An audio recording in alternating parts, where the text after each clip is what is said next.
You're listening to Beyond Wellness Radio, bringing you the cutting edge in health, biohacking, and sports performance. Stay up to date and listen anywhere and anytime on your computer, tablet, or smartphone by subscribing on iTunes. Catch your host, Dr. Justin Marchegiani, as he answers your burning health questions as well as interviews from world-renowned guest experts. For more Beyond Wellness Radio, go to beyondwellnessradio.com. Hey there, it's Dr. Justin Marchegiani. Welcome to Beyond Wellness Radio. Feel free and head over to beyondwellnessradio.com where you can access our full podcast transcriptions. While you're there, you can also sign up for our thyroid and female hormone video series. This series goes into the root cause of why your hormones are out of balance. While you're there, you can also schedule a functional medicine consult with Dr. Justin, myself, where we'll dig deeper into the root cause of your health challenges. Feel free and think of sharing this podcast with at least one person. This podcast grows by people sharing it. Sharing is caring. If you can think of one person that can benefit from this information, please feel free and share it. If you're enjoying the podcast, make sure you subscribe on iTunes. You can also click below the video or podcast where you'll see the iTunes review button and leave us a review. You can also sign up for the newsletter at beyondwellnessradio.com where you'll get updates before anyone else. Thank you so much and enjoy the show. Hey, Evan, it's Dr. J here in the house. How are you doing today? Hey, man, good morning. We're up bright and early today for this. Yeah, we're trying to get our podcast in earlier just to free up time in our schedules to get other things done. So I think it's great. We're going to be trying to be chatting weekly at 8 a.m. CST, 9 a.m. Eastern time. So I'm really excited to be here with you. It was a phenomenal weekend. The weather this time of year is just absolutely amazing. How's it where you're at? Oh, man, it's been magical too. It rained for like 48 hours straight, and then all of a sudden the clouds break up and the sun comes out and the birds are singing and the grass is green and it's growing so fast now. So I can't complain. That's great, man. Excellent. Well, today we talked about in our pre-show, we were texting yesterday over the weekend about doing a podcast on anxiety. And I think we can just dive right in. So off the bat, when it comes to anxiety, let's just kind of touch upon your personal issue with the mold. So we've talked about mold and environmental stressors potentially creating histamine responses and then creating mood issues. Why don't we go into your experience with the mold, with the mycotoxins and your anxiety? Yeah, I had for the last 6 months to a year, I've had random little spurts where I was having heart palpitations, and some of that was related to my cavitations. I did that podcast with Dr. Stuart Nunnally, my surgeon, who cut me open and cleaned out all my 8 cavitations. But that was a huge source of heart palpitations. But after the heart palpitations disappeared, I still had some anxiety. I'd have these random blood pressure spikes, and I'd hit you up. I'd say, dude, what's going on with my blood pressure? I don't know. And now I figured it out. It's related to mycotoxins, because what mold does when you're exposed, if you're living in a moldy house or an apartment or a condo, or you work in a moldy office, or you're a librarian and you're working around moldy books, mycotoxins prevent nitric oxide production from working properly. And you need nitric oxide to help with your vasodilation. And so you basically have a constriction of everything, which is why my hands and feet have been so cold too. It's because nitric oxide is getting blocked by mycotoxins. And so when I take my detox supplements, whether it's binders or supplements like chlorella, I notice my hands and my feet will warm up, and then all of a sudden I'll feel better. I'll get more energy. My anxiety just disappears. So I can't say that this is the only trigger. We do want to talk about blood sugar and some of the diet pieces too, but I'll tell you just personal experience. I've had all the adrenal stuff dialed in. I've had all the blood sugar stuff dialed in, and I still had anxiety issues, and it was all tied into mycotoxins. But it was better than if you didn't have that stuff dialed in. Oh yeah. If I was not taking daily adrenal supplements, and if I were skipping meals or not eating enough fat, I would probably be a wreck. Yeah, and if we kind of look at your history, like these problems, like you may have had problems in the past, right? Before you kind of got into this field, you had that dialed in, you were better. And then along came the mold mycotoxin stress years later. And then that kind of brought things back to a head again. Is that true? It is. Yeah. Because when I was living in Austin and I was packing up, moving back to Kentucky, I remember calling you. I'm like, dude, I'm having an anxiety attack. I can't control it. That was all adrenals. I mean, I was literally working with clients on top of a cardboard box with my laptop, ready to pack up and drive 2,000 miles across country. So that was more situational I anxiety. remember that too. There was a lot of blood sugar issues too. I think you were going like 8 hours without eating, and I think we made a couple of blood sugar tweaks, and that helped a lot. Yeah, I was probably going like maybe 5 hours, which was just too much for me. Now I can't do that anymore. And But so I think also too, I remember at the end of your day, I think there was just a big gap between when you had dinner and when you went to bed. I think you were like eating at 5 p.m., going to bed like at 10, and then like not having your breakfast until like 10 a.m. the next day. yeah, it was a long time. Yeah, it was like It was 5 hours. it was like a 15, 16-hour gap, which, that's kind of like an intermittent fasting kind of gap. But for some people, that could be a little bit of a blood sugar stressor, because when we go and utilize gluconeogenesis, that's cortisol dependent. People forget that gluconeogenesis, which is fine, it's normal, but it's cortisol dependent. And if we don't quite have enough cortisol, or our adrenals are a little bit taxed, we may not be able to enter into those processes optimally. So that's something to keep in mind. And I did not have enough cortisol. I did my salivary adrenal Yes, I panel. remember that. It was low. It was very low. It wasn't like completely burned out. I wouldn't call it adrenal fatigue, but I was at the bottom end of the barrel there without being under the low end of the reference range. My cortisol sum was maybe like a 12. Anything below a 10 is terrible, and I was like a 12. So I was barely hanging in there with adrenals. Exactly. So kind of key things to think about. I want people listening to think about the underlying mechanism. What's the mechanism of why you're feeling the way you're feeling? This is important, because a lot of times when you're going to the conventional doctor, really the underlying mechanism is not addressed. Typically, there's the genetic predisposition, genetics, like victimization type of mindset where like, we don't know what it is. Here it is. Here's this drug. So people don't really connect the dots to the cause. Right. So we're trying to trace everything upstream to the cause. So if we look at the toxicity mechanism, there's this potential inflammation from the toxicity, which then may create histamine. And that histamine can easily create issues with vasodilation by blocking nitric oxide. Is that correct? Yeah. So I want to make sure I say it right. So I get it confused. There's laughing gas, which I think is nitrous oxide, and then nitric oxide is NO, right? And that's the vasodilating compound. Yeah, nitrous. I believe the nitrous oxide. I believe that's totally different. I'm just going to type in nitrous oxide versus nitric. Yeah, one's like the laughing gas anesthetic, and then the other one, I think it's NO. Yeah, NO, and then I think it's is it N2O? Let's see. Nitric oxide is NO. It's not the same as nitrous oxide, N2O. Nitric oxide is one molecule of nitrogen, one molecule of oxygen. Nitrous has two molecules of nitrogen and one of oxygen. That extra molecule changes the gas completely. Yeah, exactly. So NO we're talking about, not the laughing gas when you go see your dentist.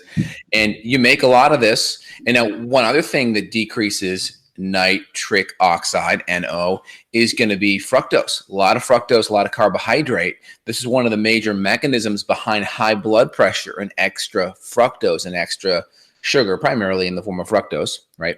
But that's going to decrease endothelial synthase, which helps open up. It's the enzyme that helps with nitric oxide stimulation. Nitric oxide opens up blood vessels. So imagine we got these garden hoses on the side of our neck called our carotids. And if these essential garden hoses, if constricted, decreases blood flow to the frontal cortex, which then decreases nutrition, decreases oxygenation, decreases the ability for us to calm down inflammation. And that can manifest itself in depression. And today's podcast topic is going to be anxiety. So very easily there. Yeah, you could have anxiety just from drinking soda and eating Pop-Tarts. I went over to my mother-in-law's and she still has Pop-Tarts in her pantry. I'm like, what the heck is a Pop-Tart? So I look at I ate that as a kid. So I look at the ingredient list, and there's like 3 different types of corn syrup in there. It's like corn syrup. It's like corn syrup solids, which is, guess what? That's fructose. You've got high fructose corn syrup, so there's more fructose, and then you've got like another corn syrup added in there somewhere on, and then on top of that is you've got enriched wheat, and there was some like BHT and bunch of other preservatives in there. I mean, so people will say, "Oh, well, I'm not drinking soda." But if you're eating Pop-Tarts, that's just as bad. You're still getting high fructose corn syrup. I mean, high fructose corn syrup is in every processed thing ever. You go to the restaurant, you go get a grass-fed burger, and you get sweet potato fries. But then you do the standard ketchup on the table. That ketchup is high fructose corn syrup. So then you're in the same boat again. I know. And then we're not even talking about, the high fructose corn syrup primarily comes from corn. So if it's not organic, you're getting glyphosate, which is Roundup residue. And then also there's some data that a lot of the processing of high fructose corn syrup conventionally involves mercury preservatives. Then there's potential mercury exposure that you're getting too. So you have mercury and Roundup, and then you have the inflammation by decreasing the nitric oxide, which vasodilates. So we have a couple of different mechanisms that are really throwing us downhill. Yeah, people are saying, okay, well, why are you on a tangent about ketchup and high fructose corn syrup? How does this relate to anxiety? Well, because it's creating inflammation, and the inflammation makes your blood pressure go up. And when your blood pressure goes up, you feel anxious. You can feel flushed. You can feel like your throat's closing. You can feel chest tightness. You can get tremors or palpitations. Like when your blood pressure's up, trust me, I've had it from personal experience. It does not feel good to have high blood pressure, even if it's just temporary. Exactly. Now, you mentioned the life stress too, like the cortisol piece. So cortisol is a big issue with anxiety. You and I have tested thousands of people at this point. We've seen high cortisol and low cortisol both can cause anxiety. So that's why it's important to test, not guess, because you may look at someone's case history and it may sound like, oh my God, this person's got to have high cortisol. But then you test it and they're just flatlined. Exactly. Yeah, exactly. So very, very important. So if we look at the diet and lifestyle stressors, that's a big component. Of course, emotional stress is going to be a big one. What's happening with emotional stress? Typically, we're having surges of cortisol and adrenaline, right? And of course, what's adrenaline going to do? Adrenaline does cause vasoconstriction. It tends to shunt blood flow to the arms and legs to run, fight, and flee. So it's primarily going here for prehistoric survival mechanism, and it tends to be going away from the brain because you need parasympathetic function to have good blood flow to the internal organs in the brain. So you're going to have less to the brain, and that's part of the reason why when you're stressed and you have oversympathetic, over cortisol, over adrenaline, you tend to have less blood flow to the brain, and that's why people make a lot of poor decisions when they're stressed. I was reading a study at one point where they talked about a lot of violent criminals in jail, that a lot of violent criminal episodes had been made in a hypoglycemic state by the criminal. So essentially that your frontal cortex has about, I think it's like 25 or 20 milliseconds to shut down an impulse. So like you see someone like that walks by that like really bugs you, you kind of think, I want to get them. Well, then your frontal cortex goes, nope. Not a good idea. So when you have that decreased frontal cortex activation, which could be decreased from cortisol and blood sugar and stress, that you're going to have that inability to not dampen down that impulse. Well, think about, I just saw a video a couple weeks ago of a prisoner who was like sitting in like a courtroom, and he goes up and he just like smacks the lady in the head. One of the ladies who's like standing, like testifying, he goes up and smacks her in the head. And then he immediately just sits down. Like he realizes, oh my God, what did I just do? Think about the prisoner diet. Their diet is terrible. Oh yeah. If we were interested in as a society, rehabilitating prisoners, you'd start with nutrition. If I were to go in there, number one, I'd have all criminals working on a farm producing all their own food, so society didn't have to pay for it, number one. And then number two, get the nutrition up. It's impossible to rehabilitate someone with very poor brain function from amino acids or good healthy fats. They've done studies before. It was in the Food Connection book, and they talked about adding omega-3s into prisons and helping to decrease the violence rate in the prisons, like significantly. So omega-3 fatty acids are very important for anxiety and mood and behavior function because, number one, your brain's primarily fat. It's 70% saturated fat and cholesterol. But omega-3 fatty acids are very anti-inflammatory. So if we have inflammation going on in the brain, we have surges of cortisol, right? We have blood sugar fluctuations. We have our microglial cells in the brain are activated. These are our immune cells in the brain. They're going to be activated when inflammation is going on, whether it's from foods or stress. And good omega-3 fatty acids, anti-inflammatory fats like omega-3s from DHEA and EPA, these are 20 and 22 carbon chain fatty acids, are very anti-inflammatory. A lot of people are against fish, or they just simply don't do enough high quality fish. So we use triglyceride form fish oil. We Yep. work with professional healthcare companies. So Yep. that's a product that you may want to have in your toolbox if you don't already. Don't just go to Costco and buy their fish oil and assume it's going to be good enough. It's not. They're using ethyl ester form, which is where they attach an alcohol molecule to the fish oil. Your liver has to process that. If your product smells fishy, if you have fish burps, throw it away. It's rancid. Buy Justin's product or buy my product, because we want to get you on a high quality fish oil for your brain. Exactly. And if you're consuming fish, 3 to 4 servings of fish a week is great. Even if you're pregnant, just focus on high selenium to mercury ratio fish. So your wild Alaskan sockeye, your cod, your haddock, your skipjack tuna, these are going to have a higher amount of selenium to mercury, and that will help essentially bind up any mercury that may be there. And if you're on the fence and you're doing sushi, you can always do things like some activated charcoal, things like that, just to be on the safe side. Oh, by the way, I bought a TV for the first time in 10 years. Oh, wow. And it was because I wanted to watch the new documentary called Our Planet. Oh, yeah. On Netflix with David Attenborough. And I was looking at our ocean is basically screwed, but hopefully we can turn it around. But he was showing some of the bluefin tuna, which are like almost all the fisheries are being overfished and the whole ocean's collapsing because we're overfishing. But they were talking about some of these tuna that could be 1,000 pounds. It's like, no wonder they're so toxic with mercury. They're 1,000 pounds. Yeah, I agree. I 100% agree.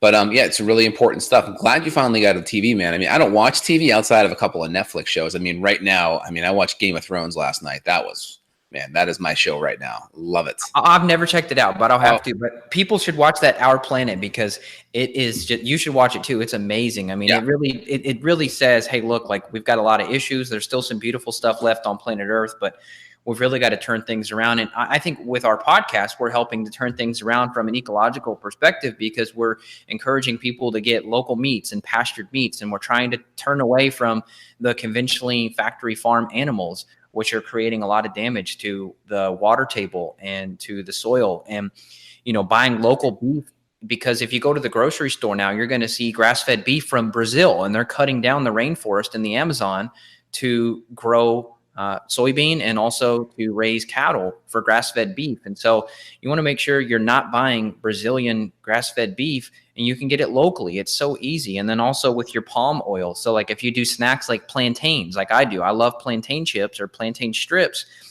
Make sure your palm oil is a certified palm oil, so it's sustainable, and you're not cutting down the orangutan, their forest in Indonesia. They're critically endangered now because of us cutting down their you'll see it too in the documentary, where they just clear cut native rainforest and they replace it with just a monoculture of palm trees that for the palm oil. And so, even look at Doritos. Like, you look at the back of a bag of Doritos, even Doritos are contributing to deforestation because of the palm oil that's in there, and it's not sustainably certified. Right. So, what's the solution? Is okay, because we need palm. So you cut it down, just plant it as you cut it, essentially. Well, the goal is just to have sustainable farms. And so I don't know exactly what I think it's called RSPO. There's a whole organization that goes in and certifies them. I don't know if that means they're helping to protect other land. Like if they buy 1,000 acres, they only, grow palm oil on half of it. I'm not sure of like what they're doing, but I do know that when you see an RSPO certification, it's going to say, hey, this is a certified sustainable source of palm oil. Yeah, I've seen a lot of articles on these type of topics. They talk about like the number one way you can fix a lot of these things is you don't rent these lands to corporations. You have the corporations buy it, because when the corporation buys the land, they have a stake in the land to keep it solvent, so it can produce more product in the future, right? Whatever that is, right? So if I buy a land to cut trees, I'm more likely to then replant all the trees, so I have more trees to cut in the future. But if I'm just renting it, think about how you treat your car if you're renting it versus your car. Oh, yeah. I've seen some articles on that type of topic from a root cause perspective, because you treat things differently when you own it, when you have a stake in it.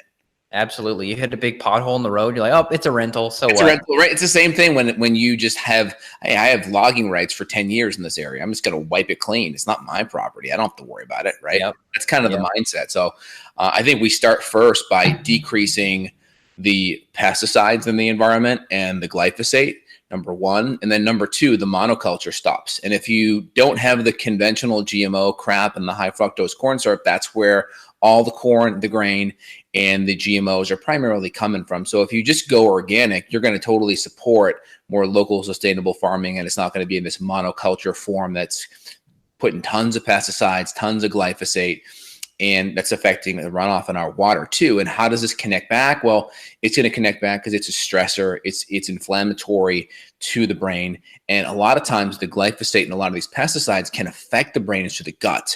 Because what they can do is, if you look at Stephanie Seneff's work at MIT, it's going to decrease that brush border where you produce enzymes. It's going to make the gut more permeable and more leaky. And that leaky gut's going to allow more stuff in your gut to get into your bloodstream, like endotoxin, which is lipopolysaccharide from bad bacteria. It's going to allow undigested food particles to get into that bloodstream. That's going to activate the immune system. That's going to create more microglial activation in the brain, which is going to create cognitive issues, brain fog, mood-related issues. So anytime we look at the brain health, whether it's anxiety, which is what we're focusing on today, any inflammation in the gut can then drive inflammation in the brain. Inflammation in the brain manifests in these mood-related issues.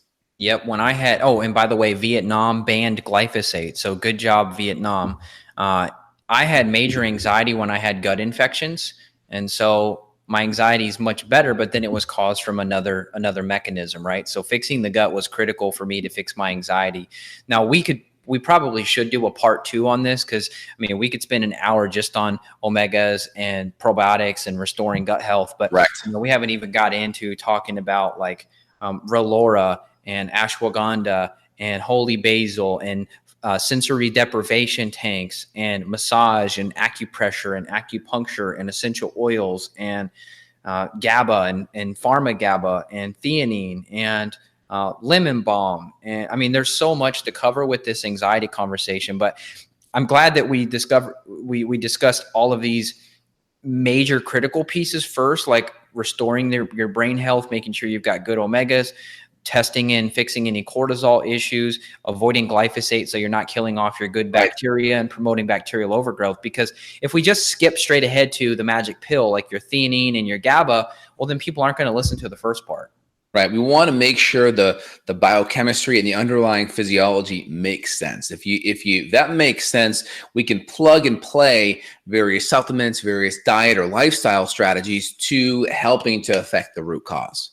Yeah. So we'll do a part 2. Let's do a part 2 on anxiety later, because I think that we can do a whole hour just on how you use specific remedies. Like I've got a whole timing to my adaptogens. Like I may do, ashwagandha more towards the evening to help kind of calm down and settle at night, versus I may go holy basil in the morning to stimulate. So there could be a whole circadian rhythm to your supplementation as well. Exactly. And of course, movement has a huge effect. Partly, I think movement's going to help because you're producing various beta endorphin, which has antidepressant qualities to it. And beta endorphin is a 19 amino acid compound. So there's 19 amino acids that make up beta endorphin. So you need protein to make it. Okay.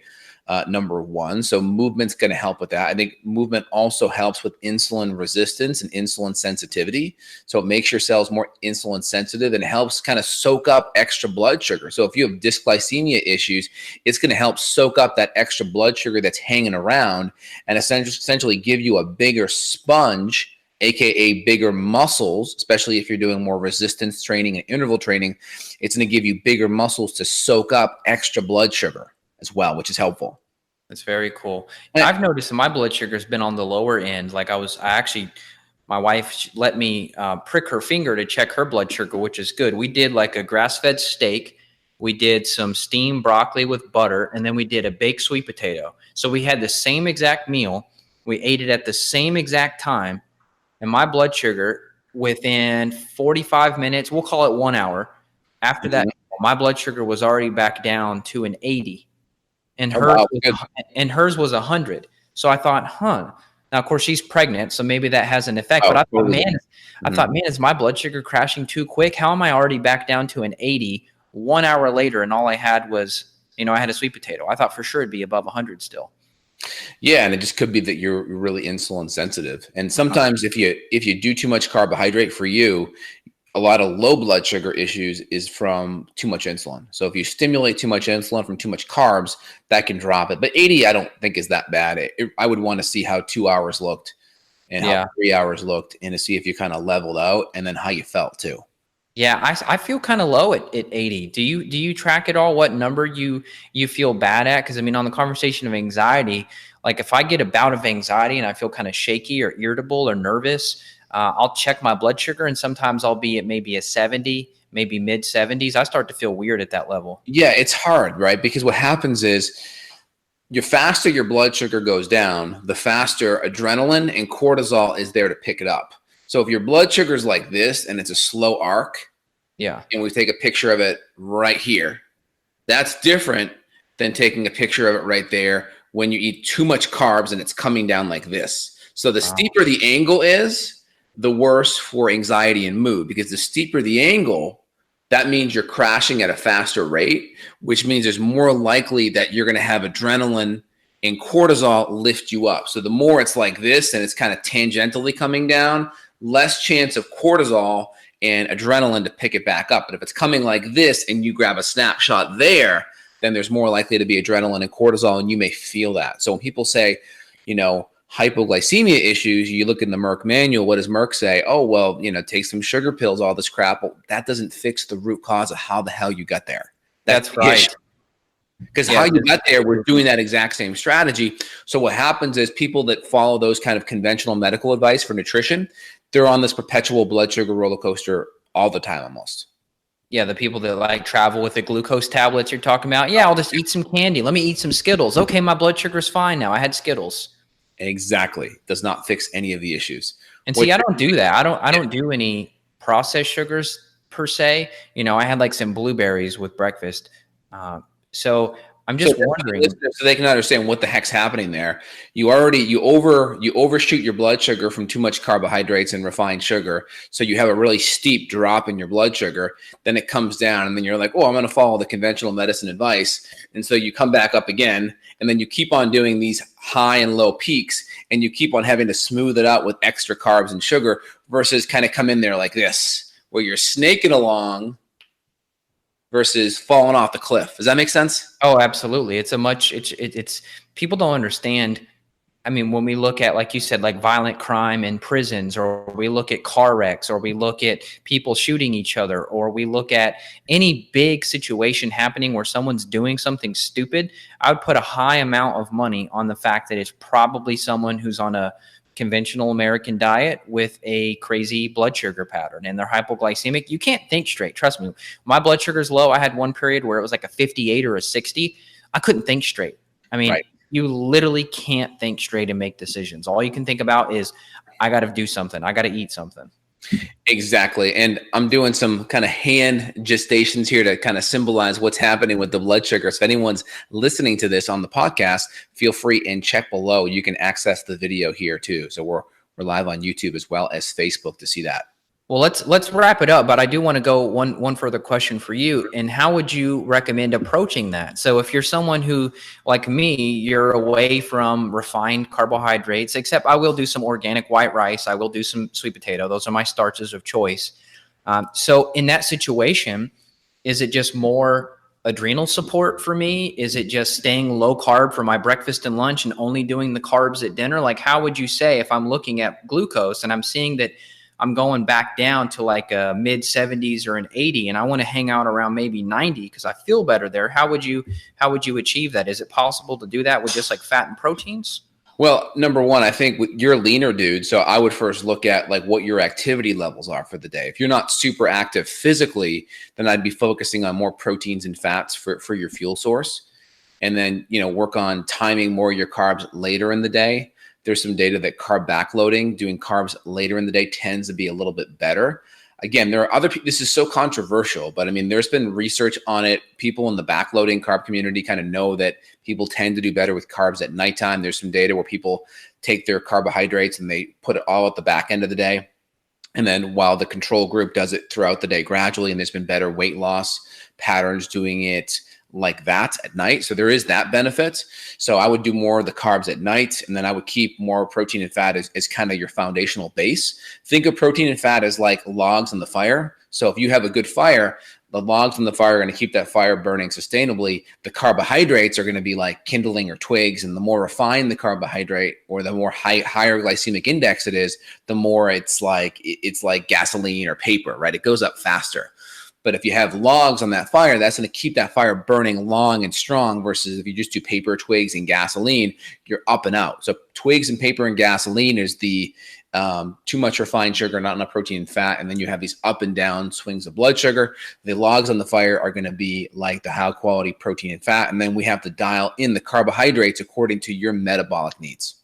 I need to check it. I like data. You and I both do. So I need to just check and see. Can my body take, let's say I do like a grass-fed beef stick, right? And it's like, let's just make something up, 15 grams of fat and 15 grams of protein. In theory, I should be able to take that beef stick and convert that over to glucose, even though it's primarily fat and protein, correct? Yeah, you will be able to do with some of that for sure. Your brain only needs about 20 grams of glucose today. So you won't get a ton of glucose out of it. But yeah, you'll get a little bit of glucose via gluconeogenesis. And then you're also going to get more ketones, right? And people that they're higher in ketosis, their blood sugar may go lower, but you got to remember their blood sugar can go a little bit lower because they have other fuel substrates in the bloodstream called ketones. So they may be able to go lower, where someone's just jacking their blood sugar up and down through a reactive hypoglycemic episode, right? Reactive is up, and then you're reacting by going down fast. It's a steeper angle of that blood sugar dropping. You're going to have less ketones there because you haven't done the right things in your diet over a period of a couple of days or weeks to get into ketosis, where you have more ketones. Anytime you're surging insulin, you're going to be kicked out of ketosis because you need lower insulin levels to be making ketones. High insulin blocks ketosis. So if we're keeping our blood sugar under control and we're kind of snaking along and not jacking our blood sugar up too high, above 100, 110, 120, then we'll have more ketones, and therefore your blood sugar could drop a little bit lower. But I even see some of these people that are really doing a lot of ketogenic diets, they may even go a little bit too low. I see people posting 50 and 60 for blood sugar range. That may be a little bit too low. But test it out, try it, see how you feel, see how you look, see how you perform, and see if we can connect the dots there to make it. That's cool. So I may be fine at a 70 if I have some ketones running in the background. Yes, if there's enough ketones in the background. I think that's the key thing. Makes sense. Well, let's do a part 2 on this later, but we got to wrap it up. The only thing I would say is that it just depends. If your body needs more glucose because of what you're doing stress-wise, then you may have a cortisol surge to fill in the gap via gluconeogenesis. So, because that's the thing. So like if I'm at a 70, I feel like I'm getting low. You can feel that anxiety starting to creep in at a 70. It's like, well, do I go and eat something like an apple that's I know is going to raise glucose, or do I go do a beef stick, or do I do a beef stick and an apple to get glucose up? Yeah, I would probably do a beef stick and an apple. Do both. Yeah, I would probably do both. So you can stabilize it with the fat and the protein, but then you do have some actual glucose coming in at the same time. Exactly. And again, there'll be fructose in there, but fructose is 55-45 or 50. It's close. So even though you get fructose in, you're going to get about still 40. But you don't want to do just the apple, because if you do just the apple, then you're up and down again, depending on what type of the apple too. So that's why we always talk about like putting almond butter or something else on there, coconut butter. Or even do a Granny Smith, which has half the amount of sugar as well. But then you get some of the fiber too. So it's less, you're not going to quite have that as much with lower glycemic fruit with full fiber. But yeah, it's a good idea to always have the protein and fat along with it, for sure. I stay away from Pink Lady. I tested a Pink Lady apple. I went from like a 75 to like 130 with a Pink Lady apple. That thing's like just candy. It shouldn't even be sold. Yeah, exactly. That's why I primarily do Granny Smiths, half the sugar, and I'll typically do it with some cinnamon on it and some almond butter. That's delicious. I know. Love it. Well, hey, Evan, let's wrap things up. We'll be back next week and we'll talk a little bit more. Maybe you can expand upon this topic or even choose a new topic. So I appreciate all you guys in the background with great questions. We'll continue to expand on this conversation here in the weeks to come. Anything else, Evan, you want to leave the listeners with? Yeah, people just reach out. If you need help, work on your blood sugar, stabilize it. But, this stuff can get tricky. So if you need help, don't hesitate to reach out. We can work with you around the world. Justin's website is justinhealth.com. My site's evanbrand.com. We look forward to helping you out. Thanks so much, guys. You have a phenomenal day. We'll talk soon. Take care, Evan. Bye. Bye. Got a question for Dr. J? Go to beyondwellnessradio.com and click the questions button. Then tune in to hear the answer. Also, if you like the show, click below to review us on iTunes. For more Beyond Wellness Radio, go to beyondwellnessradio.com.